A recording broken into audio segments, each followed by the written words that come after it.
সবথেকে প্রথম কথা, আজকে যে বিধানসভা বাইরে যে বসে শুভেন্দু অধিকারী যে বক্তব্য দিয়েছে कि আমি মুসলিম এমএলএ টিএমসি এমএলএ কে মুসলিম যে থাকবে 10-11 বছর 11 মাস পরে আমি ওদেরকে মারবো, আমার পেটাবো।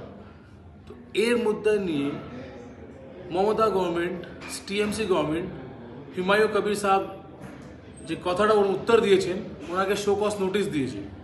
তো আপনাকে বিজেপি থেকে শিখতে হবে। আর দ্বিতীয় কথা বলছি, হুমায়ুন কবির সাহেব বলছে আমি আমার জাতির সঙ্গে আছি। হুমায়ুন কবির সাহেব, আপনি যে লড়াই লড়তে চাইছেন সেই লড়াইটা আপনি লড়তে পারবেন না টিএমসি থেকে। আপনি যে শাসক দল সঙ্গে থাকছেন আপনি জীবনে পারবেন না। আপনি একটু ভালো বিকল্প দেখুন, আপনার সামনে ভালো বিকল্প আছে, একটু দেখুন, বিকল্পকে ধরে নিন। কেন আপনি আর জীবনে করতে পারবেন না। আপনি সকল নোটিশ পাচ্ছেন, আমরা আছি আপনার সঙ্গে। আপনি যা বলেছেন কি আমি আমার জাতির সঙ্গে, যে লোক নিজের জাতির সঙ্গে ভালো নেই ও জীবনে কিছু করতে পারবে না। তো আপনি এমএলএ হয়েছেন, আপনার জাতি আগে দেখতে হবে, তারপরে জনগণকে দেখুন।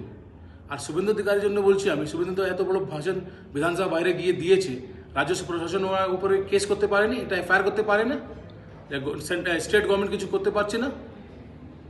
তো হুমায়ুন কবির সাহেব, আমরা একটা ভালো বিকল্প আপনার কাছে আছে, দেখুন আপনি ভালো বিকল্প থাকুন, টিএমসি দল ছাড়ুন।